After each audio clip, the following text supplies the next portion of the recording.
उत्तर प्रदेश शिक्षा सेवा चयन आयोग ने कल अपनी नियमावली जारी की है और उस नियमावली में बताया है कि अब जो भर्ती होगी उसकी चयन प्रक्रिया क्या होगी।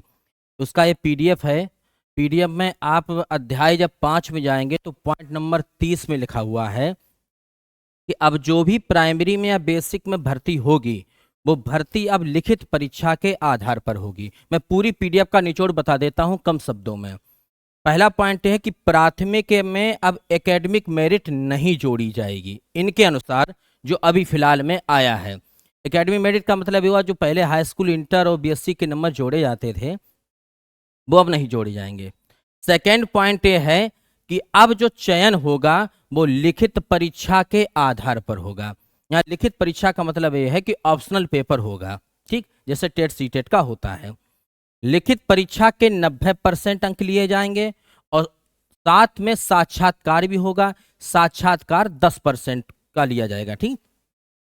एक बात और है, इन्होंने स्पष्ट और किया है कि जहां पर साक्षात्कार नहीं होगा, यानी जिन परीक्षाओं में हमें इंटरव्यू नहीं लेना है, वहां पर पूरी तरीका से लिखित परीक्षा के आधार पर भर्ती होगी। अब सबसे बड़ा प्रश्न है कि बेसिक में साक्षात्कार होता है कि नहीं होता है। तो बेसिक में मेरे हिसाब से साक्षात्कार नहीं होगा। यहाँ जो भी चयन होगा 100% लिखित परीक्षा के आधार पर ही होगा।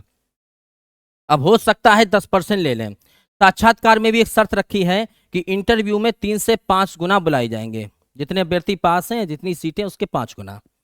साथ में साक्षात्कार में पारदर्शिता बनाए रखने के लिए न्यूनतम जो अभ्यर्थी होगा उसको 40% अंक तो दिए जाएंगे और अधिकतम आप कितना दे सकते हैं, 90% अंक दे सकते हैं।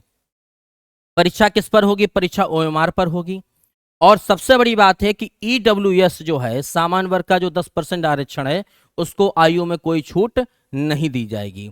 अब एक प्रश्न आपके दिमाग में होगा, क्या टेट सीटेट के 1/4 अंक जोड़े जाएंगे? तो इस पूरी पीडीएफ में, नियमावली में कहीं भी इस बात का उल्लेख नहीं है कि टेट या सीटेट के भी नंबर जोड़े जाएंगे या उनका कुछ होगा, क्योंकि वे एकेडमिक की बात ही नहीं कर रहे हैं। जब एकेडमिक ही खत्म कर रहे हैं तो टेट सीटेट का सवाल नहीं उठता है। परीक्षा का प्रारूप यह है कि 2 घंटे की परीक्षा होगी और 2 घंटे की परीक्षा में सामान्य ज्ञान और वैकल्पिक विषय से संबंधित प्रश्न पूछे जाएंगे। एक जानकारी और निकल कर आ रही है कि जो सेवा चयन आयोग है वो अपना कैलेंडर भी जारी करेगा। जैसे लोक सेवा आयोग जारी करता है, यूपीएससी अपना जारी करता है, तो वो संभावित तिथियां जारी करेगा कि हम टेट कब कराएंगे या सुपर टेट कब कराएंगे। अब सुपर टेट तो भगवान भरोसे है, लेकिन इतना भी जानकारी हमको प्राप्त हुई है, मैंने आपको बता दिया है। धन्यवाद।